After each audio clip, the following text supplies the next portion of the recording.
सच्चाई सच छुपने नहीं देंगे। नमस्कार, आदाब। देश की सच्चाई में आपका स्वागत है। आज 25 दिसंबर है। 25 दिसंबर ऐतिहासिक दिन। 25 दिसंबर 1927 को भारत के संविधान के निर्माता, दलितों, शोषितों, पीड़ितों, वंचितों के नेता और उनके मार्गदर्शक बाबा साहब अम्बेडकर ने 25 दिसंबर 1927 को एक ऐसे पुस्तक को, जिसे ये कहा जाता है कि वो धार्मिक पुस्तक है, लेकिन वास्तविकता ये है कि उस पुस्तक में जितनी बातें लिखी हैं उससे बाबा साहब ही नहीं, बाबा साहब से पहले भी कई और ज्ञानियों ने आपत्ति उस पर जताई थी। और उसमें जो चीज़ें वर्णित है समाज को लेकर, ऊंच नीच, जात पात, छुआछूत इत्यादि, विशेषकर वर्ण व्यवस्था पर उसमें अत्यधिक जोर दिया गया है।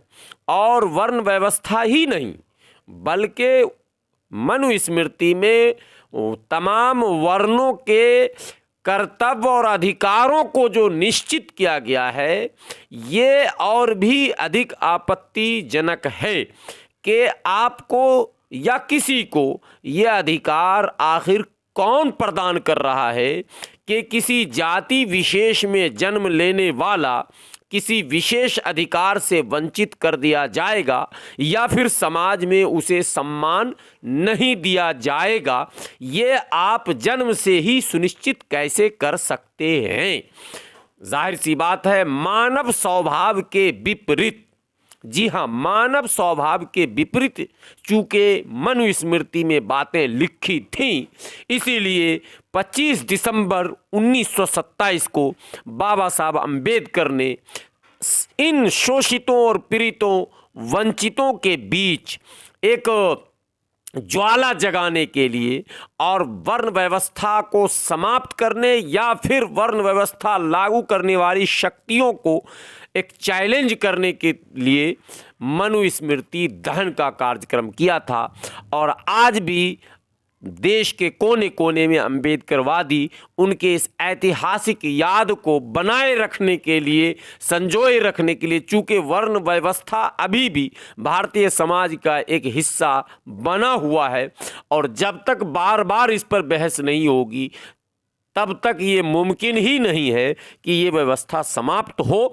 तो 25 दिसंबर को प्रत्येक वर्ष अब तमाम अम्बेडकरवादी जो हैं वो मनुस्मृति दहन का कार्यक्रम करते हैं। बेगूसराय की ऐतिहासिक भूमि में ये कार्यक्रम एक ऐसे अम्बेडकरवादी ने किया है जिसकी सराहना सभी जगह की जा रही है और तमाम अम्बेडकरवादी जो है वो कह रहे हैं कि ये एक साहसिक कदम है। जी हाँ, विजय पासवान, ये नाम बेगूसराय वालों के लिए कोई अनजाना नहीं है। विजय पासवान ने आज एक खुले सड़क पर बाज़ाब्ता मीडिया के सामने, तमाम चैनल के सामने, तमाम वेब चैनलों के सामने और पत्रकारों के सामने बाज़ाब्ता मनुस्मृति की तमाम विकृतियों को, तमाम कमियों को सामने रखते हुए बाबा साहब के इस ऐतिहासिक काम को फिर दोहराया, उसकी पुनरावृत्ति की और मनुस्मृति दहन का कार्यक्रम किया। और मनुस्मृति मुर्दाबाद और संविधान जिंदाबाद के नारे लगाए गए। देखिए ये रिपोर्ट जो बेगूसराय से अहमद पटेल ने भेजी। आज जो समाज में व्याप्त जितनी भी कुरीतियां हैं उसके लिए जिम्मेदार मनुस्मृति है। मनुस्मृति मनुष्य से मनुष्य में विभेद पैदा करने के लिए सिखाता है। मनुस्मृति शूद्र और स्त्रियों को शिक्षा, संपत्ति, धन से, शास्त्र से वंचित ही नहीं बल्कि उससे घृणा करने के लिए भी सिखाता है। इस मनुस्मृति के वजह से शिक्षण संस्थाओं में जाति भेद अभी भी बदस्तूर जारी है। तालाब में कुत्ते बिल्ली तो पानी पी सकता है, लेकिन इंसानों को वंचित किया जाता है। मंदिर में कुत्ते घुसकर पत्थर के भगवान पर पेशाब कर सकता है, लेकिन इस देश के दलित राष्ट्रपति को भी मंदिर में प्रवेश करने पर मनाही है। पावर और शक्ति के बल पर जितने भी बड़े जनप्रतिनिधि क्यों नहीं हो, दलित वंचित शोषित समाज को यदि वह मंदिर में प्रवेश करने का काम करते हैं, इस देश के ब्राह्मणों के द्वारा मंदिरों को दूध से धोकर शुद्ध करने का काम किया जाता है। इसलिए शूद्रों और स्त्रियों को नीच और अपमानित करने के लिए जो प्रेरणा मनुस्मृति से मिलती है, आज हम लोग 25 दिसंबर को मनुस्मृति दहन इसलिए करते हैं क्योंकि 25 दिसंबर 1927 को ही बाबा साहब अम्बेडकर ने इस काला कानून एक मनुस्मृति को जलाने का काम किए थे। आज हम लोग मनुस्मृति को जलाते हैं और यह तब तक जलाने का काम करेंगे जब तक राष्ट्र विरोधी, संविधान विरोधी, ये मानवता के लिए कलंक मनुस्मृति को भारत सरकार प्रतिबंधित कर जब्त करने का काम नहीं करती है, तब तक बहुजन समाज हर साल हर दिन जो है ये मनुस्मृति को जलाने का काम करते रहेंगे। चलिए ठीक है। आईडी रखिए नीचे। का है आईडी है आईडी वाला गलत है कर क्या? रहा है हम लोग को बहुत।